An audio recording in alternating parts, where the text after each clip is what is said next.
David Blaeser and his wife Monica run a small farm near Millet, Alberta.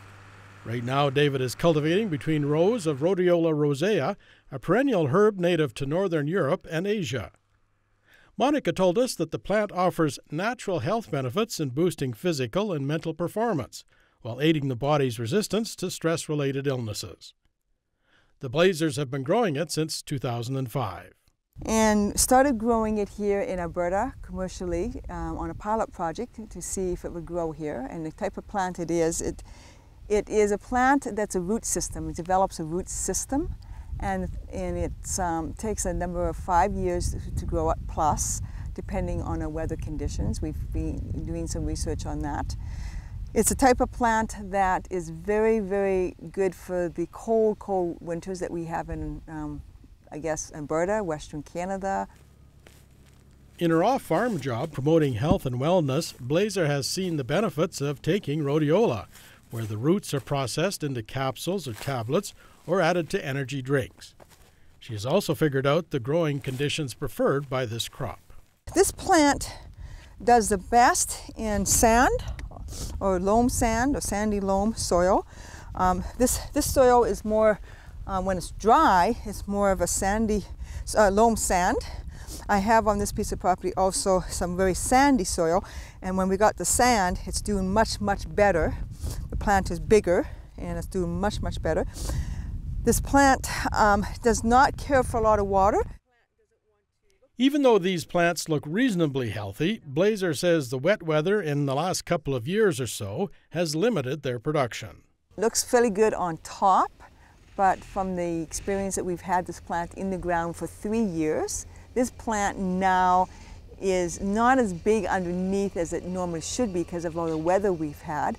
But if we had no moisture, if we had very little moisture, this plant would be twice the size if we had less moisture.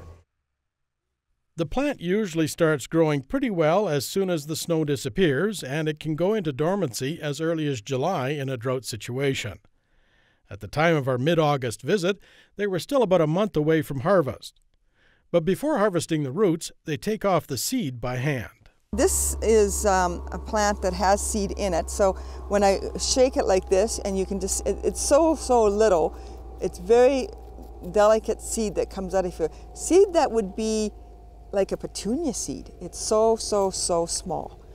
And it comes out, and that's what we use to restart the plant, is by using the seed in the fall that we would start planting the seed. The Blaeser farm has about 10 acres of rhodiola, and as you can see in these pictures, they do the harvesting with a potato digger each fall. The root will then be dried and chipped before being sold by a grower group. I belong to an organization called Argo, which basically allows us to take our product to this organization that which is a part of a co-op. Alberta Rhodiola Growers Organization is a part of a co-op I'm involved in.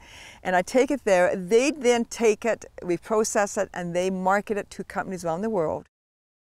Blaeser says they've been able to offer a reliable supply of rhodiola root to their customers and have added value to it through traceability.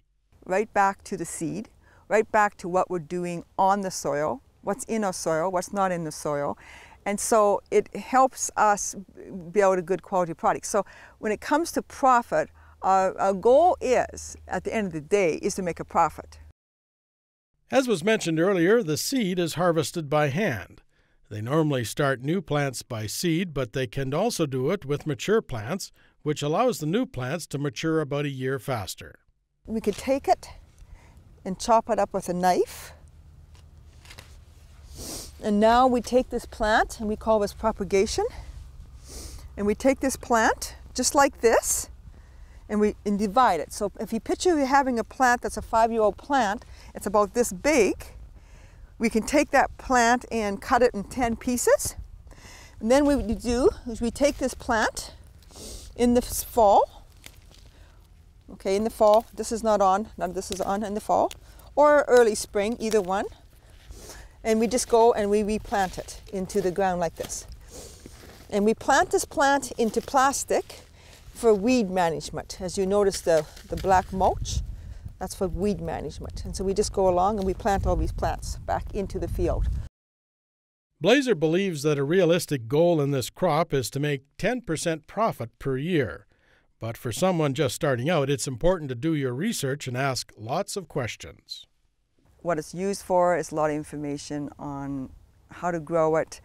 I guess the biggest thing is I guess teaming up with someone or talking to someone that's growing it prior to you trying to grow it. For anyone interested in growing rhodiola, it's important to remember that it's a long-term investment.